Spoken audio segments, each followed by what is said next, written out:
سید الانبیاء والمرسلین اما بعد۔ اللہ تعالی کا شکر اور احسان ہے کہ آپ حضرات نے کل جس موضوع کے متعلق ارشاد فرمایا تھا اس کو آپ نے سنا اور اس کی حقیقت جس حد تک ہو سکی بیان کی گئی اور آپ حضرات نے اسے سمجھا بھی۔ ہم اسی موضوع پہ آج اس آخری وقت میں بہت مختصر سی 2-3 باتیں عرض کرنا چاہیں گے،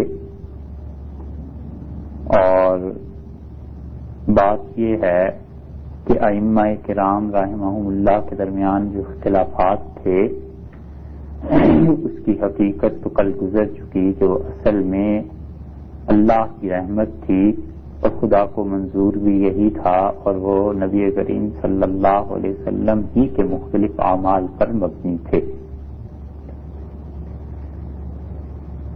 جھگڑا جہاں سے شروع ہوتا ہے اور لوگ جہاں سے اختلافات شروع کرتے ہیں، اصل میں وہ اپنے نفس کا اتباع ہے، اور نفس یہ چاہتا ہے کہ اللہ کی راہ میں کچھ نہ کچھ گڑبڑ ہوتی رہے اور انسان اپنے ٹریک سے ہٹ جائے، ڈی ٹریک ہو جائے، اور کچھ نہ کچھ ایسی گڑبڑ مچی رہے جس سے شیطان کو اور نفس کو دخل اندازی کا موقع ملے۔ تمام تر دلائل کسی بھی فقیہ کے اپنی جگہ پہ، لیکن آپ سوچئے کہ عبداللہ ابن عمر رضی اللہ عنہما کا فتویٰ تھا کہ خون بہنے سے وضو نہیں ٹوٹتا، اور عبداللہ ابن مسعود رضی اللہ عنہ کا فتویٰ تھا کہ ٹوٹ جاتا ہے، تو آج عبداللہ ابن عمر رضی اللہ عنہما اگر زندہ ہوتے اور وہ مصلی پہ کھڑے ہو جاتے اور وہ کہتے کہ یہ خون بہ رہا ہے اور دیکھو وضو نہیں ٹوٹتا اور میں نماز پڑھانے لگا ہوں، تو کون سا مسلمان ہے جو ان کے پیچھے نماز نہ پڑھتا؟ یہ ابن مسعود رضی اللہ عنہ ہوتے اور وہ کہتے کسی کو کہ بھئی تمہارا خون بہ رہا ہے، جاؤ وضو کر کے آؤ، تمہارا وضو نہیں رہا، تو کون ہے جو یہ کہتا ہے ابن مسعود رضی اللہ عنہ سے کہ حضرت کے فتویٰ غلط ہے؟ کوئی بھی نہیں کہہ سکتا، اس لیے کہ ان لوگوں نے دین کو حاصل کیا تھا حضرت صلی اللہ علیہ وسلم سے، اور ان لوگوں کے دل میں نفس کی وہ چیز باقی نہیں رہی تھی جس کی وجہ سے جھگڑا اٹھتا ہے، اور دین کی آڑ میں اپنا اصل میں نفس ہوتا ہے، وہ چاہتا ہے اس پہ زد نہ پڑے اور اسے نیچا نہ دیکھنا پڑے۔ اس بات کی وضاحت کے لیے حضرت علی رضی اللہ عنہ کا ایک واقعہ غالباً کافی ہوگا۔ جب ان پہ لوگوں نے کفر کا الزام لگایا اور ان کے دور خلافت میں علیہ باللہ لوگوں نے انہیں کافر کہنا شروع کیا، تو ایک پورا گروہ اٹھا، خوارج جو تھے وہ صاف کہتے تھے کہ علی رضی اللہ عنہ علیہ باللہ کافر۔ تو حضرت علی رضی اللہ عنہ نے بلایا اور کوفہ کی جامع مسجد میں سب کو دعوت دی اور کہا جو بھی شخص میرے کفر کا قائل ہے وہ کوفہ کی مسجد میں آئے اور فلاں دن ظہر کی نماز وہاں پڑھے۔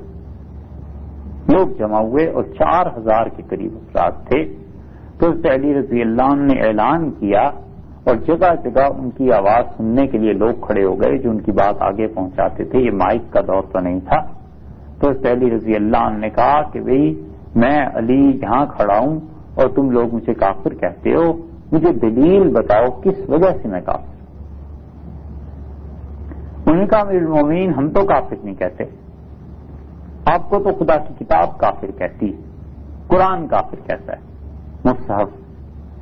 حضرت علی رضی اللہ عنہ فرمایا کہ مصحف لے آؤ، اور مصحف قرآن پاک ظاہر ہے پرانا زمانہ بڑے بڑے لمبے چوڑے لکھے جاتے تھے، صفحے بڑے بڑے ہوتے تھے، قلم سے لکھتے تھے۔ تو حضرت علی رضی اللہ عنہ نے اپنے سامنے اس مصحف کو رکھا قرآن پاک کو اور کہنے لگے حدث الناس، بولو فتویٰ دو، لوگوں کو بتاؤ۔ پھر انہوں نے اس پہ ہاتھ مارا اور کہنے لگے فتویٰ دو بھائی، میں مسلمان ہوں کافر ہوں کیا ہوں۔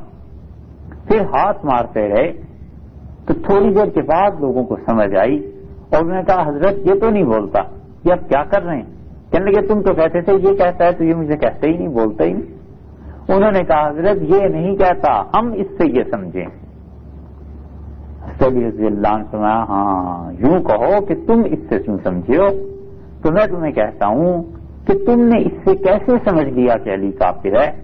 خدا کی قسم ہم نے یہ قرآن اس ہستی سے پڑھا ہے جس ہستی پہ نازل ہوا تھا، تم نے ان کو دیکھا نہیں ہے اور ان کے دیکھنے والوں کو دیکھا نہیں ہے، ان کے دیکھنے والوں میں ہم لوگ زندہ ہیں، اور جس نے اس ہستی کو دیکھا ان میں کوئی ایک شخص بھی میرا کفر نہیں کہتا کہ تم نے خود ہی پڑھ کے خود ہی مطلب نکالیں، تو میں تمہاری اس عقل کو تسلیم کروں یا اس ہستی کے دیکھنے والوں کو مان جاؤں جس ہستی نے جنہیں قرآن پڑھایا تھا، یعنی رسول اللہ صلی اللہ علیہ وسلم، ان پہ نازل ہوا تھا، وہ تو مجھے کافر نہیں کہتے تھے، یہ تم نے کیا بات بنا لی؟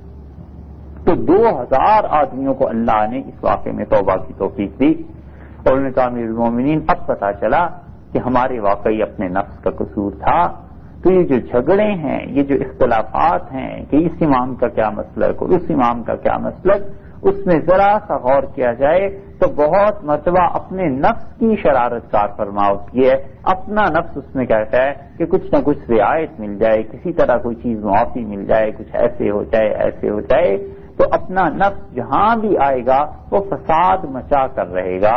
حضرت یوسف علیہ السلام کو جب بادشاہ کا پیغام پہنچا اور اس نے کہا اسے لے آؤ جس نے میرے خواب کی تعبیر دی ہے، تو حضرت یوسف علیہ السلام نے کہا کہ ارجع، واپس لوٹ جاؤ اور جا کر فاسألہ ما بال النسوۃ اللتی قطعن ایدیہن، پہلے تو وہ ان عورتوں کا مسئلہ میرے ساتھ طے کریں جنہوں نے اپنی انگلیاں کاٹ لی تھیں، زخمی ہو گئی تھیں، وہ مسئلہ کیا تھا جو مجھ پہ الزام لگا تھا۔ تو اس بادشاہ وقت نے عورتوں کو بلا لیا، قلنا حاش للہ، وہ کہنے لگی اللہ کی قسم یوسف سچا ہے، پاک آدمی ہے، اور ہم سے غلطی ہوئی تھی اس کے معاملے میں، ہم نے جھوٹا الزام لگا دیا تھا۔ تو اس سے یوسف علیہ السلام نے فرمایا وما ابرئ نفسی، میں یہ نہیں کہتا کہ میں کوئی نفس کے پھندے سے، اس کے مکر سے آزاد ہوں، ان النفس لامارۃ بالسوء، نفس انسان کا ہمیشہ برائی ہی کی دعوت دیتا ہے، الا ما رحم ربی، سوائے اس کے کہ میرے پروردگار کی کسی پہ رحمت ہو تو وہ اپنے نفس کے مکر سے بچ جاتا ہے۔ یہی حال ہے نفس کا، کوئی شخص ایسا نہیں ہے جو یہ کہہ سکے کہ میں اپنے نفس سے محفوظ ہوں، یہ اتنی بری چیز ہے کہ موت تک خطرہ قائم ہی رہتا ہے۔ صحیح بخاری میں آتا ہے، ابن ابی ملیکہ رحمۃ اللہ علیہ فرماتے ہیں اکابر تابعین سے، وہ کہتے ہیں ادرکت 30 اصحاب النبی صلی اللہ علیہ وسلم، میں نے رسول اللہ صلی اللہ علیہ وسلم کے 30 سے زیادہ صحابہ رضی اللہ عنہ کو دیکھا، منہم ابو بکر، عمر، ان میں ابو بکر تھے، عمر تھے، عثمان تھے، علی تھے، ابن مسعود تھے، فلاں تھے، فلاں تھے، ابو الدرداء تھے رضی اللہ عنہ، کلہم یخافون النفاق علی انفسہم، ہر کوئی ڈرتا تھا اور کہتا تھا اللہ کہیں میں اندر سے منافق نہ ہوں، اللہ کہیں ایسے نہ ہو کہ میں برا آدمی ہوں اندر سے، میرے اندر کچھ منافقت چھپی ہوئی، اور اتنے ڈرتے تھے یہ ہر کوئی۔ ابن مسعود رضی اللہ عنہ کہتے تھے ان الحی لا تؤمن علیہ الفتنہ، لوگوں جب تک زندگی کا وجود قائم ہے نا، آزمائش ساتھ ساتھ ہے، گناہ بھی ہے نیکی بھی ہے، آزمائش ہوتی رہے گی، یہاں تک کہ فرماتے تھے کوئی مر جاتا تھا ایمان پہ، ہم کہتے تھے الحمدللہ اب یہ امن ہو گیا اس کے بارے میں، نیکی لے کے دنیا سے چلا گیا، اب اطمینان ہو جاتا تھا۔ تو یہ اپنا نفس اس کا مکر ہوتا ہے، اور یہ ایمان پہ موت کوئی چھوٹی سی چیز نہیں۔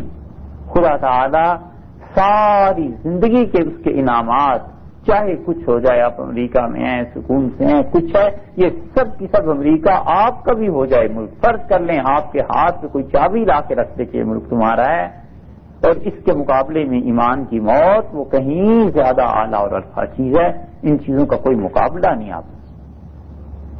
اللہ کا فضل ہو جاتا ہے، جو شخص ایمان لے کے دنیا سے چلا جائے، اعمال کی کمی بیشی تو آگے جا کے پوری ہو سکتی ہے، مگر سرے سے ایمان ہی نہ رہے آدمی کے پاس علیہ باللہ، پھر کیا کرے گا؟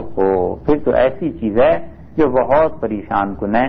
پتہ نہیں آپ کو شعر سمجھ آئے گا یا نہیں، انور شاہ صاحب رحمۃ اللہ علیہ دیوبند میں حدیث پڑھاتے تھے، اور ان کے ایک شاگرد کہتے ہیں ہم نے دیکھا ایک دن تنہائی میں رو رہے تھے، اور ایک دن انہوں نے یہی شعر مجمع میں سنائے اور رونے لگے، اور کہنے لگے کہ وہ بچیاں گاتی ہیں، شادی ہوتی ہے نا، یہ چھوٹی بچیاں جو ہیں یہ گاتی ہیں، اور وہ کہتی ہے کہ رنگالے چنریا رنگالیری سیس، اپنی چنریا، چننی ہوتی ہے دوپٹہ چھوٹا، اس کو رنگ دے لے، رنگا لے ری سیس، اپنے سر کو رنگ دے لے، مہندی لگا لے، رنگا لے چنریا رنگا لے ری سیس، ارے کیا کرے گی کھڑی دن کے دن، ارے ایک دن میں شادی کا وقت آ جائے گا، پھر ایک ہی دن میں کیسے سامان ہو سکیں گے، نہ جانے پیا تجھ کو کس دن بلا لیں، کھڑی منہ تکے گی ہری دن کے دن، پتہ نہیں محبوب کس لمحے تجھے بلا لے تو اس وقت منہ تکنا پڑے گا لوگوں کا، شرمندگی ہو جائے گی، پہلے سے چنریا اور پہلے سے سر کو تیار کر کے رکھ، پتہ نہیں کس دن اللہ کے یہاں پیشی ہو جائے۔ یہ ہے اصل، جب تک آدمی کے دماغ میں یہ رہتا ہے کہ میں نے اللہ کے ہاں پیش ہونا ہے، اور اللہ کے ہاں پیشی کوئی معمولی چیز نہیں ہے۔ آپ سوچئے قرآن بار بار کیوں کہتا ہے وَلَا يُكَلِّمُهُمُ اللَّهُ، اللہ ان سے بات نہیں کرے گا، اللہ ان سے بات نہیں کرے گا۔ کافر تو ویسے ہی خدا کا مشرک دشمن ہے، اسے خدا سے تو کوئی تعلق نہیں، اب اللہ سے کہتا ہے میں تم سے بات نہیں کروں گا تو اس سے کیا پرواہ، وہ کہے گا جی ٹھیک ہے نہ کریں، میں تو ویسے ہی نہیں کرتا۔ اس کا مطلب یہ ہے کہ قیامت میں بڑے سے بڑا کافر بھی جب اس ذات کو دیکھے گا، اس کے انعامات کو، اس کی رحمتوں کو، اس کا دل بھی محبت سے پر ہو جائے گا کہ ہو ایسی کریم ذات، ایسا محبوب، ایسا اچھا، ایسا پروردگار، اب وہ جو منہ نہیں نہ لگائیں گے، بات نہیں کریں گے تو وہ جہنم سے زیادہ عذاب اس کے لیے بن جائے گا کہ ہائے افسوس اس جیسی ہستی اور مجھ سے بات نہیں کرتے، اس جیسا پروردگار اور میرے ساتھ کلام نہیں کرتا، یہ کیا ہو گیا، یہ ہے سزا۔ اس لیے فرماتے ہیں وَلَا يُكَلِّمُهُمُ اللَّهُ، ہم لوگوں سے کلام نہیں کریں گے، بات نہیں کریں گے۔ کسی کو محبت ہوتی ہے اولاد سے، اور اولاد کو بھی محبت ہو ماں سے، باپ سے، اور ماں کہہ دے میں بات نہیں کروں گی تم سے، اور کال آ جائے اور وہ فون اٹھا کے رکھتے کہ نہیں بات کرنی، تو جہنم لگتی ہے دنیا کہ کیا کریں، کس طرح انہیں منائیں، کس طرح راضی کریں۔ اللہ بھی پوری محبت اس سے ہو جائے گی بندے کو جب ذات مقدسہ کا مشاہدہ ہوگا، اور وہ تو اپنے بندوں پہ اتنا مہربان ہے، اتنا مہربان ہے، اتنا مہربان ہے۔ سورہ انعام میں آیا ہے، کبھی کبھی اللہ تعالیٰ نے فرمایا، اس کی تفسیر مفسرین نے کی ہے، وہ کہتے ہیں کہ ہم درمیان سے فرشتوں کو ہٹا دیتے ہیں اور خود اپنے بندے کی جان نکالتے ہیں۔ سوچے آدمی، یہ صحیح حدیث میں ہے کہ وہ 70 ماؤں سے زیادہ مہربانی فرمانے والا ہے، تو درمیان میں سے فرشتوں کو بھی ہٹا دیتا ہے کہ بندہ تو میرا ہی، تعلق تو ہمارا ہی۔ رسول اللہ صلی اللہ علیہ وسلم نے فرمایا، اللہ تعالیٰ فرشتوں سے کہتے ہیں کہ یہ میرا بندہ جو ہے نا، اس نے ایسا اچھا عمل کیا ہے کہ ہمیں اچھا لگتا ہے، تو تم اسے لے آؤ۔ اور فرشتے عرض کرتے ہیں اللہ سخت گناہ گار ہے، بہت گناہ اس نے کر لیے ہیں، تو اللہ تعالیٰ فرماتے ہیں یصبہ، اس سے کوئی تکلیف بھیجو، پریشانی اس کو ڈال دو۔ پھر فرمایا اس سے پریشانیاں آتی ہیں، پھر وہ اللہ سے مانگتا ہے، خدا سے تعلق جوڑ لیتا ہے، یمشی علی وجہ الارض، یہاں تک کہ زمین پہ چلتا پھرتا ہے اس حال میں کہ لیس لہ الخطا، کوئی گناہ اس کے ذمہ نہیں رہتا۔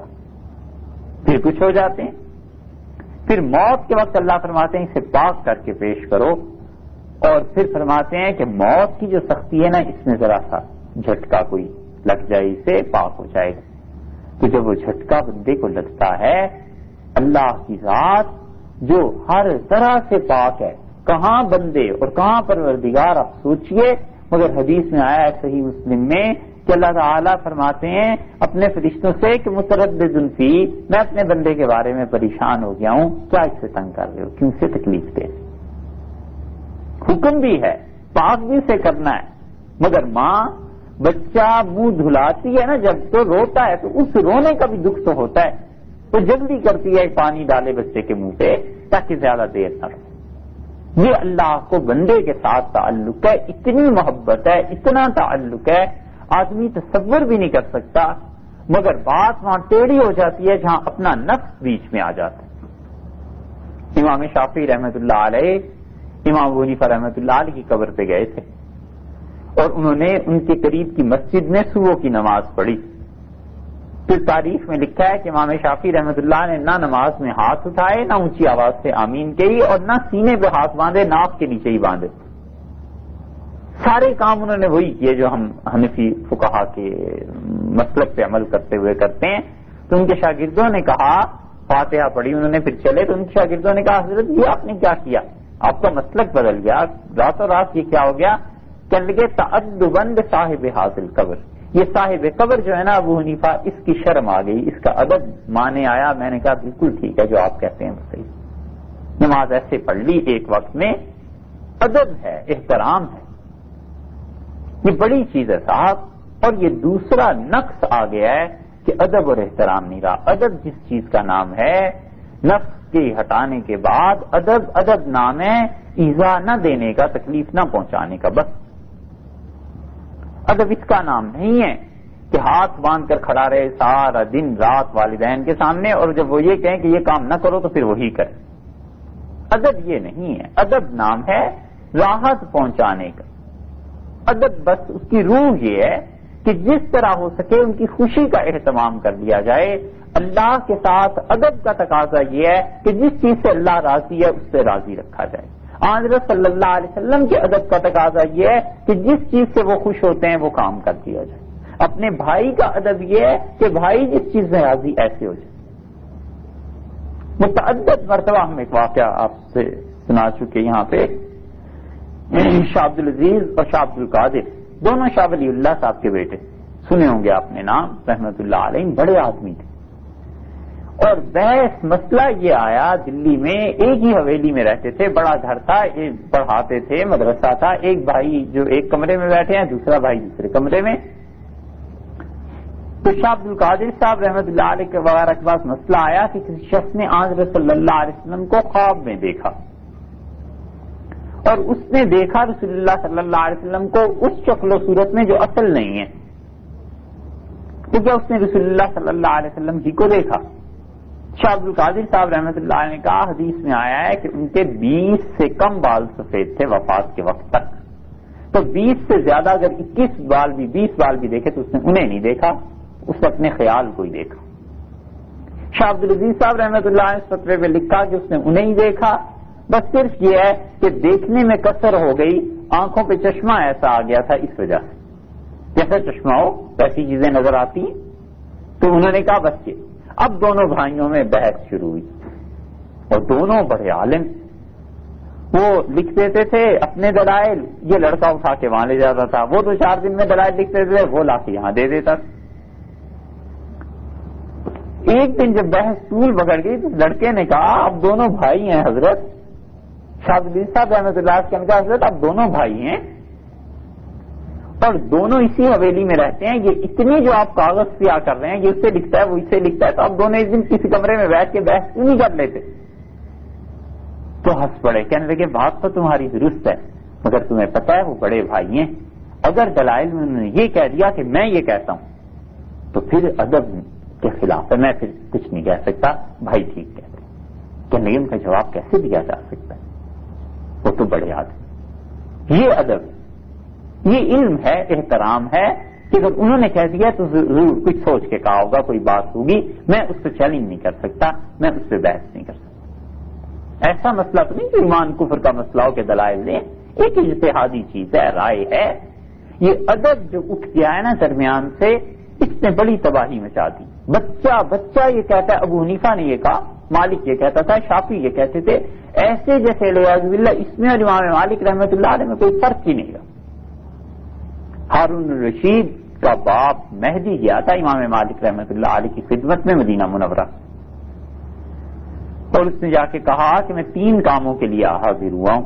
تو امام مالک رحمۃ اللہ علیہ حدیث پڑھا رہے تھے، تو حضرت نے پوچھا کہ کس مقصد کے لیے؟ اس سے کہا حضرت پہلا کام تو یہ ہے مجھے آپ اتنے اچھے لگتے ہیں کہ میں چاہتا ہوں آپ کی کتاب موطا امام مالک یہ میں مکہ مکرمہ میں ہر جگہ لکھوا دوں، دیواروں پہ کعبۃ اللہ کی، اور جتنے بھی مسلمان آئیں وہ سب کے سب آپ کی حدیثوں کو دیکھ کے بس ان پہ عمل کیا کریں، اس کے علاوہ کسی چیز پہ عمل نہ کریں. کوئی اور ہوتا، نفس ہوتا نا، کتنا بڑا موقع تھا. نفس کی خواہش اگر ہوتی تو اس سے زیادہ آفر کیا ہو سکتی تھی؟ تو جتنے حج پہ آتے ہیں سب ہمارے پیروکار ہو جائیں گے. امام مالک رحمۃ اللہ علیہ فرمایا امیر المومنین ایسے نہ کیجیے، حضرت صلی اللہ علیہ وسلم کے صحابہ رضی اللہ عنہ مختلف فتوے دیتے رہے ہیں، امت میں یہی رحمت ہے کہ فتوے میں اختلاف ہے، بالکل ایسے نہ کیجیے. اس کے بعد میں دوسری بات یہ چاہتا ہوں کہ آپ چلیں بغداد، پر میں آپ کے لیے ایک بڑا دارالحدیث تعمیر کرواؤں، بہت بڑی بلڈنگ، اور آپ کو ایسے آسائش اور آرام سے اور یوں رکھوں۔ تو انہوں نے کہا کہ امیر المومنین رسول اللہ صلی اللہ علیہ وسلم نے فرمایا تھا المدینہ خیر لہم لو کانوا یعلمون، کاش لوگوں کو پتا چل جائے کہ مدینہ منورہ رہنا سب سے اچھی بات ہے، تو میں تو یہ شہر نہیں چھوڑ سکتا۔ اس کا تیسری بات یہ کہنی تھی کہ میرے بیٹے ہیں ہارون وغیرہ انہیں حدیث پڑھا دیں، تو فرمایا کہ حدیث ایسی چیز ہے کہ ہم کسی کے گھر جا کر نہیں پڑھائیں گے، جس کو پڑھنا ہے وہ جہاں مسجد نبوی میں ہی آئے، ہم کسی کے گھر نہیں جاتے۔ تو پھر چپ بیٹھے رہے اور کہنے لگے امیر المومنین، مہدی ساتھ بیٹھے ہوئے تھے نا، کہنے لگے اس شہر کے لوگ عاجزی کو پسند کرتے ہیں، بس وہ بھی سمجھ گیا، اور اٹھ کے جب جانے لگا کہ کہیں بیٹھے جا کے کسی شاگرد کو اپنی جگہ سے نہیں ہلا، سب کو پتا تھا کہ ہم نے حدیث آج سبق پڑھنا ہے، پیچھے جوتوں میں جا کے امیر المومنین کو جگہ ملی، بس بیٹھے رہے۔ امام مالک رحمۃ اللہ نے فرمایا اس شخص میں تواضع ہے کسر نفسی، یہ ادب تھا ان لوگوں میں، ایک دوسرے کا احترام تھا، پورے اختلاف کے باوجود وہ ایک دوسرے کی خوبی کا اعتراف کرتے تھے۔ یہ اعتراف بڑی چیز ہے صاحب، بہت بڑی چیز۔ یہ اعتراف اللہ کے ہاں بھی آدمی کو عزت دیتا ہے، انسانوں کے درمیان بھی عزت دیتا ہے۔ بڑی غلطی ہو گئی اور آپ نے کہا صاحب ہو گئی ہے، معافی مانگتا ہوں، معافی چاہتا ہوں، سوری، بس اتنا، اور وہ کہتا ہے اس نے اعتراف کر لیا۔ حضرت عائشہ رضی اللہ عنہا ام المومنین تھی، اور رسول اللہ صلی اللہ علیہ وسلم ان کے پاس تشریف لے گئے۔ جب ان پہ وہ تہمت وغیرہ کا قصہ ہوا تو آپ نے فرمایا کہ ان کنت ولمت بالذنب، عائشہ اگر کوئی غلطی ایسی ہو ہی گئی ہے جیسے لوگ کہتے ہیں تو پھر اللہ سے معافی مانگ لے۔ ان العبد اذا اعترف بذنبه، بندہ جب اپنے گناہ کا اعتراف کر لیتا ہے تاب اللہ علیہ، اللہ کہتا ہے اسے چھوڑ دو، درگزر کرو، میرے بندے نے مجھ سے رجوع کر لی۔ اللہ کے ہاں بھی عزت ملتی ہے، لوگوں کے ہاں بھی عزت ملتی ہے، بشرطے کہ اعتراف کر لے کہ مجھ سے غلطی ہو گئی۔ ان لوگوں میں بڑی خوبی تھی صحابہ رضی اللہ عنہ، اعتراف تھا، ایک دوسرے کی خوبیوں کی قدر تھی۔ حضرت معاویہ اور حضرت علی رضی اللہ عنہ کے اختلافات کو کون نہیں جانتا؟ اس کے باوجود حضرت معاویہ رضی اللہ عنہ کے پاس ایک مسئلہ آیا وراثت کا، انہوں نے خط لکھا اور کہا علی رضی اللہ عنہ آپ ہی فتویٰ دے سکتے ہیں، ہمیں اتنا علم نہیں۔ تو حضرت علی رضی اللہ عنہ کا خط پڑھا اور ہنس پڑے، فرمایا اللہ کا شکر ہے، اللہ نے اتنا علم مجھ میں رکھا ہے کہ میرے دشمن، میرے مخالف بھی میری ہی طرف رجوع کرتے ہیں فتوے کے وقت۔ اور ان کا جواب لکھا کہ یہ فتویٰ ایسے ہے، مسئلہ ایسے، اعتراف ہو گیا۔ اور ہمارے ہاں کوئی ذرا سا دنیاوی اختلاف ہو جائے، اگلے کی ساری خوبیوں کا انکار کر دو، کوئی اس میں گویا خوبی نہیں ہے، جو کل تک دوستی تھی کسی خوبی کی بنیاد پہ تھی، آج اس کا بھی انکار کرنا ضروری ہے، اور ہو سکے تو اسے اسلام سے بھی باہر نکالو کسی طرح اس دائرے کو تنگ کرو اسلام کے تاکہ لوگ باہر نکلے۔ علیہ باللہ ایسی چیز۔ حجاج ابن یوسف کے سامنے تعریف کی گئی کہ ایک بچہ یہاں ہے بغداد میں، بہت اچھا قرآن پڑھتا ہے۔ حجاج ابن یوسف خود حافظ تھا، اس نے کہا اس بچے کو بلاؤ۔ بچے کو جب بلایا گیا تو بہت خوبصورت اور بالکل ابھی چھوٹی عمر کا، تو قرآن جب اس نے پڑھا تو حجاج بڑا خوش ہوا ایک آیت پڑھنے سے، اس نے سورت شروع کی اذا جاء نصر اللہ والفتح، اور پھر اس نے پڑھا وَرَأَيْتَ النَّاسَ يَخْرُجُونَ مِن دِينِ اللَّهِ أَفْوَاجًا۔ حجاج نے کہا کیا پڑھتے ہو؟ اس نے جو پڑھا اس کا ترجمہ تو یہی ہوا کہ تو دیکھے گا کہ لوگ گروہ در گروہ خدا کے دین کو چھوڑ رہے ہیں، باہر نکل رہے ہیں۔ اس کو کیا پڑھتے ہو؟ پھر پڑھو۔ اس نے پھر یہی آیت ایسے ہی پڑھ دی۔ اس کے کیا پڑھتے ہو؟ اس نے کہا یخرجون من دین اللہ افواجا، یہ پڑھتا ہوں۔ اس نے کہا یدخلون ہے، داخل ہوتے ہیں۔ اس نے کہا وہ تو رسول اللہ صلی اللہ علیہ وسلم کے دور میں تھا، تمہارے دور میں تو ایسے ہی ہو رہا ہے، ظلم اتنا ہو گیا۔ اس نے کہا نکالو اس۔ وہ بچہ چلا گیا تو اس سے پوچھا یہ کون تھا جس کی اتنی ہمت ہوئی اتنی چھوٹی عمر میں؟ تو اسے بتایا گیا حسین رضی اللہ عنہ کا پوتا ہے۔ اس نے کہا اسی خاندان میں یہ وصف ہو سکتا ہے، ان کا باپ بھی دلیر تھا اور اس کی اولاد بھی دلیر نکلی۔ ہمارا وقت ایسا ہے کہ کوئی ذرا سی اونچ نیچ ہو جائے، اگر بس چلے تو اسلام سے بھی باہر نکال کے دم لو، کسی طرح اس سے والعیاذ باللہ دین دنیا غارت، یہ بات نہیں ہے۔ اس لیے ائمہ کے اختلافات، کل جو بات آپ سے ہو رہی تھی، بہت مرتبہ ہوتا ایسے ہی ہے کہ ادب ہاتھ سے جاتا رہتا ہے. سعدی کہتے ہیں بے ادب محروم گشت از فضل رب، اور جو بے ادب ہو جاتا ہے وہ اللہ کے فضل سے محروم ہو جاتا ہے. بڑی چیز ہے ادب صاحب، بڑی چیز. چھوٹوں کا ادب کریں. اسی لیے فقہا نے مسئلہ لکھا ہے، یہ مسئلہ یاد رکھنا چاہیے اور اس مسئلے پہ عمل کرنا چاہیے. فقہا کہتے ہیں کہ والدین کی اطاعت واجب ہے، باپ کا حکم سننا ماننا واجب ہے، جب تک کہ وہ کوئی ایسا حکم نہ دے جو فرض کے خلاف ہو، ایمان کے خلاف. ماں کہے کہ تم عیسائی ہو جاؤ، باپ کہے عیسائی ہو جاؤ، قطعاً نہ مانے ان کی. ماں باپ کہیں فرض نماز چھوڑ دو، فرض روزہ چھوڑ دو، نہیں مانی جا سکتی، اس لیے کہ فرض اور ایمان ایسی چیز ہے جس میں کسی کے بھی اتباع نہیں، اللہ ہی کی مان کے چلنی. اور اس سے کم درجے کی چیزوں میں فقہا نے لکھا ہے والدین کی اطاعت واجب ہے. اور پھر جو مسئلہ آپ سے عرض کرنا ہے اسے یاد رکھنا چاہیے، وہ کہتے ہیں والد کو چاہیے کہ اپنی اولاد کو یوں نہ کہے کہ بیٹے مجھے پانی پلاؤ، کھانا کھلاؤ، یہ کپڑا لے کے آؤ، یہاں سو جاؤ.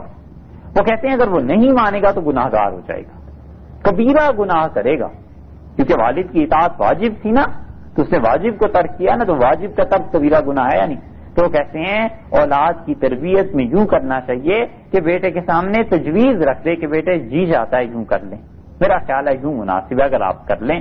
وہ نہ کرے فرض کر لو تو گناہ گار تو نہیں ہوگا. یہ تربیت اتنا مشکل مرحلہ ہے، یہ تربیتیں ایسے ہی نہیں ہو جاتی. اسی لیے انسان بنتے تھے جن کی تربیتیں ہوتی تھیں، اور یہ دنیا بھر سے ماحول پتہ نہیں کہاں چلا گیا ہے. آپ اپنے ہاں سے ہندوستان پاکستان سے آئے ہیں، پچھلے زمانوں میں دیکھ لیں گھروں میں باقاعدہ اتالیق رکھتے تھے جو اولاد کی تربیت کیا کرتے تھے. بات دور نکل گئی، مگر بات ہے یہی کہ سب سے بڑی ٹریجڈی جو اس کائنات میں ہر طرف ہو گئی ہے وہ انسان اٹھ گئے ہیں، تربیت یافتہ لوگ نہیں ملتے. اب اولاد کو جب کہے گا کہ یہ کام کرو اور وہ نہیں مانے گی تو نتیجہ کیا نکلا؟ گناہوں میں اضافہ ہوا. جب گناہ میں اضافہ ہوگا تو ایمان کا نور کم ہو جائے گا، ہوتے ہوتے بات کہاں جا پہنچے گی. اس لیے وہ کہتے ہیں ڈائریکٹ اسے آرڈر نہ کرے کہ اگر وہ نہیں بھی مانتا تو کم سے کم گناہ گار نہ ہو. بس ٹھیک ہے مان لیا اچھی بات ہے، نہیں مانا تو اس کی دلیل سن لی جائے کہ اس کے ذہن میں کچھ ہوگا. اور اسی طرح اولاد کو یہ حکم ہے کہ وہ جس حد تک ہو سکے، اللہ نے فرمایا وَإِن جَاهَدَاكَ عَلَىٰ أَن تُشْرِكَ بِي، اگر وہ دونوں تجھے کہیں کہ تمہارے ساتھ شرک کر تو شرک نہ کرنا، لیکن اس کے علاوہ وَصَاحِبْهُمَا فِي الدُّنْيَا مَعْرُوفًا، دنیا کی زندگی میں ان کے ساتھ اچھائی سے پیش آتے رہنا، ان کے ساتھ نیکی کرتے رہنا. نبی کریم صلی اللہ علیہ وسلم سے حضرت اسماء رضی اللہ عنہا نے پوچھا تھا کہ اللہ کے رسول میری ماں ہے اور وہ مشرکہ ہے، شرک کرتی ہے، تو میں اس کے ساتھ نیکی کروں؟ وہ کبھی کبھی مکہ مکرمہ سے مجھے تحفے بھیجتی ہے. آپ نے فرمایا تو اس کو تحفے بھی بھیج، نیکی کرتی رہ، بس سوائے شرک کے باقی ان کی بات مانتی رہ. یہ ارشاد فرمایا. یہ ہے تعلیم اسلام کی. وہ کہتے ہیں نیکی کرتے رہو، اچھائی سے پیش آتے رہو. ادب کی روح یہی ہے کہ آپ سے کسی کو تکلیف نہ پہنچے. تو یہ جو دنیا سے چلے گئے ہیں ان لوگوں کے متعلق ایسے ریمارک کہ ابو حنیفہ کیا اپنے زمانے کے ٹھیک ہے وہ تھے فقیہ اور مقنن، ہم بھی اپنے زمانے کے ہیں، یہ بات نہیں ہے صاحب. انہوں نے رسول اللہ صلی اللہ علیہ وسلم کے صحابہ رضی اللہ عنہ کو دیکھا تھا، اور نبی کریم صلی اللہ علیہ وسلم نے فرمایا تم لوگوں پر وقت آئے گا جب جنگ کرو گے کافروں کے خلاف، اور تمہیں جب شکست کا سامنا کرنا پڑے گا تو لوگ چیخیں گے اور کہیں گے ہل فیکم من رأى محمد صلی اللہ علیہ وسلم، کوئی ایسا ہے جس نے محمد صلی اللہ علیہ وسلم کو دیکھا ہوگا؟ تو ایک ہی میرا دیکھنے والا ملے گا، اور تم کہو گے تم اللہ سے دعا کرو اللہ تعالیٰ فتح دے دے، اور خدا اس کی برکت سے فتح دے دے. اور آپ نے فرمایا ایسا موقع بھی آ جائے گا کہ لوگ چیخیں گے اور کہیں گے ہل فیکم من رأى اصحاب محمد، کوئی ایسا بھی ہے جس نے ان لوگوں کو دیکھا ہو جنہوں نے رسول اللہ صلی اللہ علیہ وسلم کو دیکھا تھا. اور آپ نے فرمایا اس ایک شخص کی وجہ سے اللہ تمہیں فتح دے دے گا. اور پھر فرمایا تیسرا دور ایسا آ جائے گا کہ لوگ جنگ میں پکاریں گے اور کہیں گے حل فیکم من رعا صحاب محمد صلی اللہ علیہ وسلم، کوئی ایسا بھی ہے جس نے ان لوگوں کو دیکھا ہو جس نے صحابہ رضی اللہ عنہ کو دیکھا تھا؟ تو آپ نے فرمایا خدا اس کی وجہ سے بھی برکت دے دے گا۔ اس لیے بھائی یہ جو بے ادبی ہے نا، اس ماحول کو چھوڑ دیجیے، ایمان پہ زد جا پڑتی ہے۔ حضرت صلی اللہ علیہ وسلم کے متعلق اللہ نے فرمایا ہے کہ یہ لوگ جو آئے ہیں اور آ کے آپ کو پکار رہے تھے دروازوں پر کھڑا ہو کر آپ کا نام لے لے کے، یہ مناسب بات نہیں تھی۔ وَلَوْ أَنَّهُمْ صَبَرُوا، اگر یہ صبر کرتے بیٹھتے حَتَّى تَخْرُجَ عَلَيْهِمْ، یہاں تک کہ آپ ان کے پاس آتے، لَكَانَ خَيْرًا لَهُمْ، یہ ان کے لیے اچھا تھا۔ اور اللہ نے فرمایا تم میں سے کسی نے رسول اللہ صلی اللہ علیہ وسلم کی آواز سے آواز کو بلند کیا تو اس کے اعمال اکارت ہو جائیں گے۔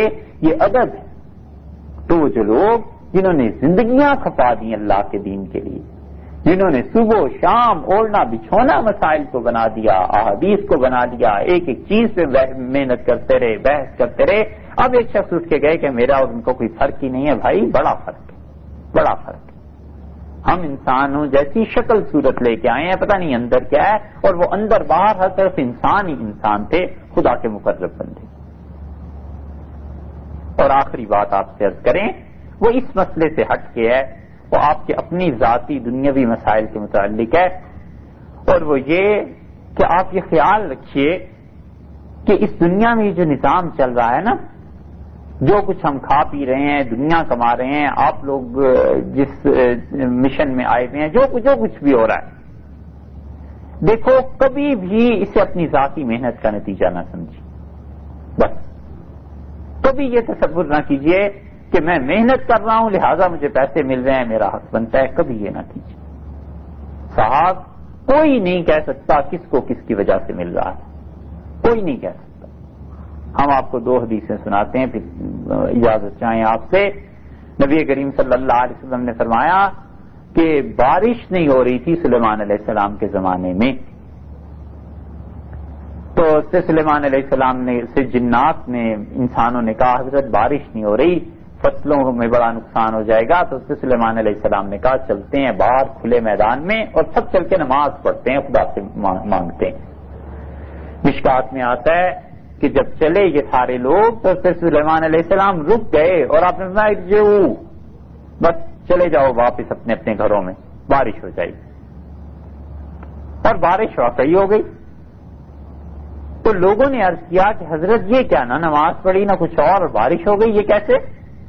تو انہوں نے کہا ہم جب لوگ جا رہے تھے نا تو میں نے ایک چیونٹی کو دیکھا، وہ اپنے بل سے نکلی اور اس نے اپنے دونوں ہاتھ سامنے کے اٹھا دیے اور اس نے کہا پروردگار گناہ تو انسان کرتے ہیں، جنات کرتے ہیں، اور ان کی وجہ سے ہم ماری جاتی ہیں، زمین میں سخت گرمی ہو گئی ہے، ہم رہ نہیں سکتی، مولا بارش برسا دے، اللہ کرم فرما۔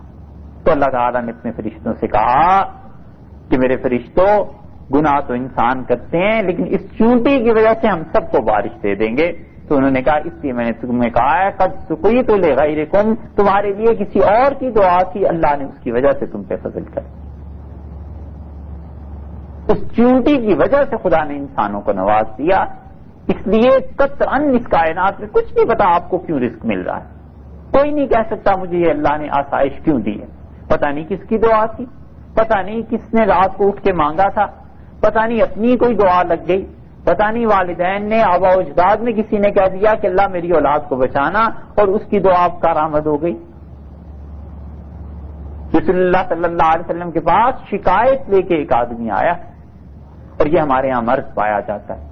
اس نے آ کے کہا اللہ کے رسول یہ میرا بھائی نکما ہے، سارا دن آپ کے پاس بیٹھا رہتا ہے، کچھ کماتا نہیں ہے، اور میں کما کے گھر لاتا ہوں، سارا گھر میں چلا رہا ہوں۔ ہمارے یہاں ہوتا ہے نہیں ہوتا، 4 پیسے کمانے لگے تو پھر یہی کہتا ہے سارا گھر تو میں ہی چلا رہا ہوں، یہ ہو رہا ہے یہ ہو رہا ہے، اس کو نکالو اس کو الگ کرو یہ کرو، یہ ساری چیزیں ہوتی ہیں۔ اس نے کہا رسول اللہ صلی اللہ علیہ وسلم سے کہ میں کما کے لا رہا ہوں، گھر چلا رہا ہوں، یہ سارا دن آپ کے پاس نکما بیٹھا رہتا ہے، اسے کہیے کچھ کام کرے۔ تو رسول اللہ صلی اللہ علیہ وسلم نے فرمایا تجھے معلوم نہیں ہے لعلک ترزق بہ، اللہ اس کے صدقے تجھے بھی رزق دے گا۔ یہ ہے بات۔ یہ عورتیں کیا کماتی ہیں، یہ چھوٹے چھوٹے بچے کیا کماتے ہیں، سارا دن گھر پہ ہی رہتے ہیں نا، خدا ان کی وجہ سے رزق دیتا ہے۔ نسائی میں آیا ہے رسول اللہ صلی اللہ علیہ وسلم نے فرمایا ترزقون بضعفائکم، تم میں یہ جو عورتیں اور بچے نہیں کما سکتے نا، جو تمہارے دستے نگر رہتے ہیں، محتاج ہوتے ہیں، اللہ ان کی وجہ سے تمہیں رزق دیتا ہے، وتنصرون علی اعدائکم، اور انہی کی دعاؤں سے جہاد میں تمہیں دشمنوں پہ فتح مل جاتی۔ یہ ایسے ہی نہیں ہوتے صاحب، یہ چھوٹے بچے، یہ عورتیں، یہ جو بھی نہیں کما سکتا اس کو آدمی اپنے اوپر احسان سمجھے کہ ان کی وجہ سے وہ خدا مجھے بھی دے رہا ہے، میں بھی ان کے صدقے پڑھ رہا ہوں۔ یہ حضرت صلی اللہ علیہ وسلم کی تعلیم تھی۔ صلاح الدین ایوبی رحمۃ اللہ علیہ کا نام کس نے نہیں سنا؟ ان سے لوگوں نے کہا کہ حضرت یہ جو صلیبیوں کے ساتھ جنگ ہے، اسلحہ کہاں سے خریدیں گے؟ تو انہوں نے سارے حساب لگوائے کہ کہاں سے بجٹ میں کمی کریں، کہاں سے پیسے آئیں۔ تو وہ کچھ خانقاہیں، کچھ اللہ کے بندے جو خدا کو یاد کرتے تھے، صلاح الدین ہر مہینے انہیں کچھ پیسے بھیج دیتے تھے بس، اور انہیں کہتے تھے تم خدا کو یاد کرو اور کوئی کام نہیں۔ تو وزیر نے کہا کہ حضرت ان کے وظیفے بند کریں، یہ فقیر لوگ جو درویش ہیں نا، ان کے وظیفے بند کریں تو اتنی رقم بچ جائے گی۔ تو سلطان صلاح الدین نے ساری باتیں سنی اور پھر کہنے لگا کہ تم کیوں یہ چاہتے ہو کہ میں اللہ کی مدد سے محروم ہو جاؤں؟ خدا کی قسم میں دن کی روشنی میں تیر چلاتا ہوں اور میرا تیر کبھی نشانے پہ نہیں لگتا، اور یہ رات کی تاریکی میں ہاتھ اٹھا دیتے ہیں میرے لیے اور اللہ ان کے ہاتھوں کی لاج رکھ لیتا ہے۔ تو تم چاہتے ہو یہ ہاتھ اتنا میرے لیے بند ہو جائیں؟ میں یہ نہیں کر سکتا۔ یہ لوگ دین کو سمجھتے، اس لیے آپ جس ماحول میں بھی رہ رہے ہیں کبھی یہ تصور نہیں ہونا چاہیے کہ میری ایفرٹس، میری کوششیں، بس اللہ کسی کی وجہ سے دے رہا ہے، اس کا فضل ہے، اس نے پردہ بھی ڈال رکھا ہے، کیا کیا خطائیں ہیں، کیا کیا غلطیاں ہیں، اس کے باوجود درگزر کرتا چلا جا رہا ہے۔ یہ اللہ کا ایک نظام ہے جو چل رہا ہے۔ اللہ تعالیٰ آپ کو اور ہمیں ان چیزوں کو سمجھنے کی توفیق دے۔